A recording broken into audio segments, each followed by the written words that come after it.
ल बुवा मम्मीहरू मुक्तिनाथ दर्शन गरेर घर आइपुग्नु भयो राम्रोसँग भगवानको कृपाले। जाम्ला कि अब जाने हो भोलि त भोलि जाने हो।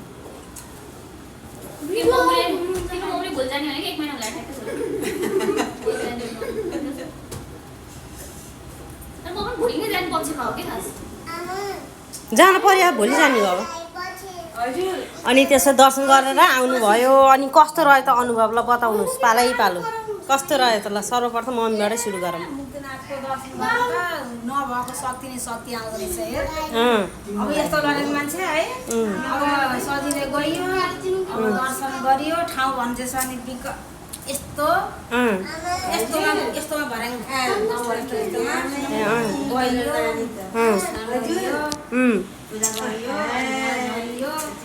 एकदम रमाइलो एकदम कस्तो के शक्ति छुट्टै आनन्द आयो। आनन्द आउने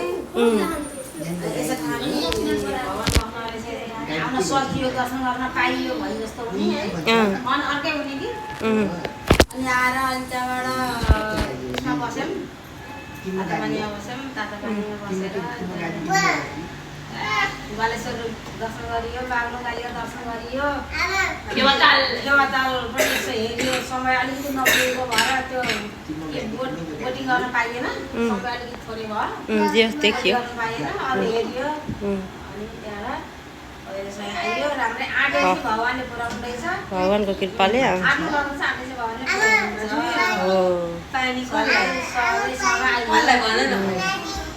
बेसी रमाइलो भएछ होइन त। दिदीलाई चाहिँ के भन्नुहुन्छ त? एकदम राम्रो भयो भगवान मुक्तिनाथको दर्शन बडा रमाइलोसँग।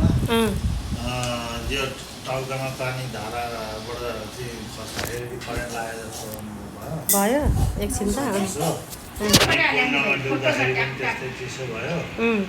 अनि ठुलो मान्छेको भिड रहेछ जिउमा बसेर बल्ल बल्ल बल्ल बैशाख त्यसपछि पहाडी बाटो घुम्दै घुम्दै घुम्दै आयो। चौरी च्याङ्गाहरू चर्ने चरण। अनि मुस्ताङ जिल्ला पनि यो हिमालपारीको जिल्ला भनेको छुट्टै के अरे प्रकृति छुट्टै भूगोल भएको एकदम नाङ्गा डाँडा होइन त्यहाँ चाहिँ एकदम साह्रै उ रहेछ। अनि गर नाक के अरे कागबेनी बास बस्यो बिहान उठेर श्राद्ध गरियो के अरे कृष्ण गण्डकीमा काली गण्डकीमा नुहाएर श्राद्ध चाहिँ काशीका कावा जस्ता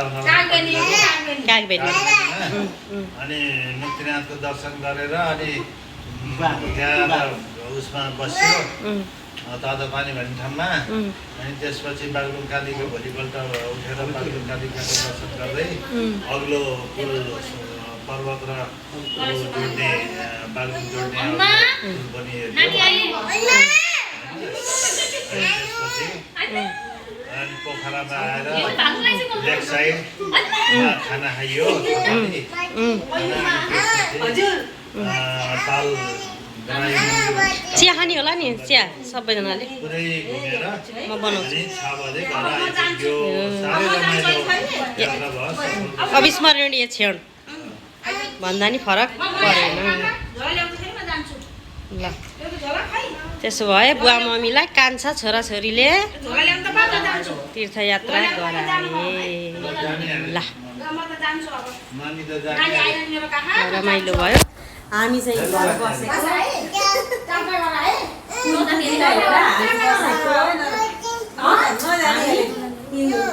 तिनजनाले नानी हेरेर बसेको। ल अब नानीले चाहिँ यस्तो गर्दैछिन अब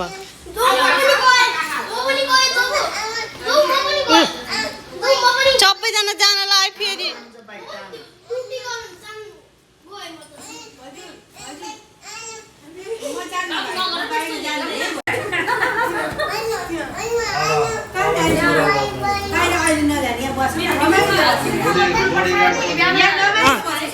तीर्थको फुल प्रसाद हुन्छ।